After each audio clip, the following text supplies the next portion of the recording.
मोदी जी ने महिलाओं के लिए बहुत सारे काम किए, जैसे महिला को प्रताड़ित करना, महिलाओं की सुनवाई न होना, महिलाओं को शोषण करना, ऐसी सारी चीजें।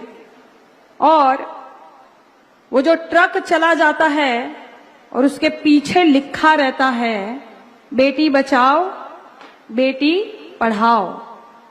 हम मोदी जी तो कहते हैं बेटी बचाओ बेटी पटाओ, ये मोदी जी कहे थे। तो ये आप सब लोग को क्या लगता है, क्या है, क्या बूझ रहे आप लोग जी? ये नारा है, ये नारा नहीं है, आप लोग बूझे नहीं। ये मोदी जी की चेतावनी है कि भाजपा की सरकार आ रही है, अपनी अपनी बेटी बचाओ। हमने पढ़ाई लिखाई महंगी कर दी है, अपनी अपनी बेटियों को घर में ही पढ़ाओ, बाहर मत निकालना, क्योंकि भाजपा की सरकार चल रही है। इसीलिए भारतीय जनता पार्टी के एक नेता ने कहा था कि ज्यादातर बेटियां खेतों में क्यों पाई जाती है। उनका कहने का अर्थ था कि अपनी अपनी बेटी बचाओ और घर में सुरक्षित रखो। और इसीलिए आप सब ने देखा होगा कि हाथरस का जो कांड हुआ था, खेत में दलित बिटिया की शव को जला दिया गया केरोसिन डालकर। शासन प्रशासन ने रात को चुपचाप अंधेरे में उस बेटी का शव जला दिया था, न परिजन जनों को बुलाया और न ही किसी पत्रकार भाई को जाने दिया। ये हम सबको याद है, हम भूल नहीं सकते। इसीलिए ये चेतावनी है। आप सभी को पता होगा चिन्मयानंद जी मुमुक्षु आश्रम चलाते हैं। मुमुक्षु का अर्थ होता है मोक्ष को देने वाला। यहां तो मौत को देने वाला है। बिटिया को प्रताड़ित करेंगे भगवा पहनकर, भगवा पहनकर आप बिटिया को प्रताड़ित करेंगे धर्म के आड़ में, और कहेंगे आश्रम चला रहे हैं।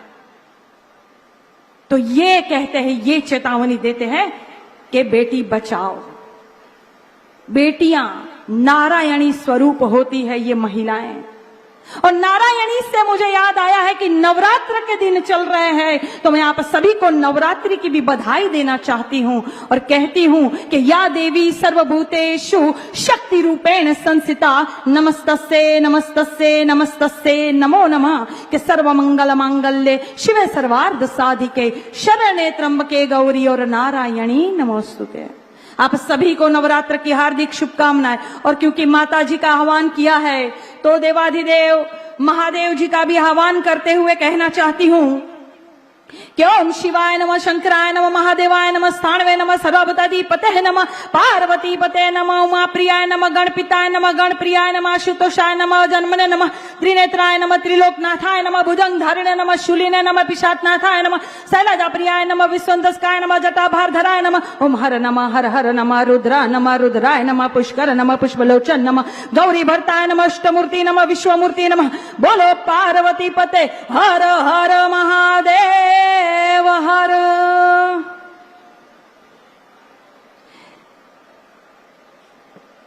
के अपमान मत करना नारियों का, इनके बल पर जग चलता है। पुरुष जन्म लेकर तो इन्हीं के गोद में पलता है।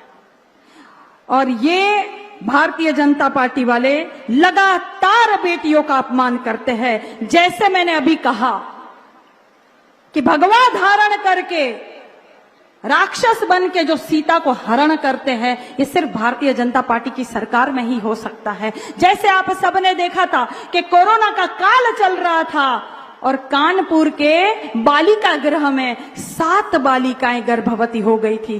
कैसे? शासन प्रशासन की मिली भगत नहीं है, अधिकारियों की मिली भगत नहीं है, तो बालिका गृह में 7 बालिकाएं गर्भवती कैसे हो जाती है? कैसे 15वें अगस्त को माननीय मोदी जी लाल किले से भाषण देते हैं और गुजरात में जो मोटा भाई है वो बिल्किस बानो के बलात्कारियों को छोड़ देते हैं। बलात्कारियों को छोड़ा जाता है। मिठाई बांटी जाती है, माला पहनाई जाती है बलात्कारियों को। क्यों?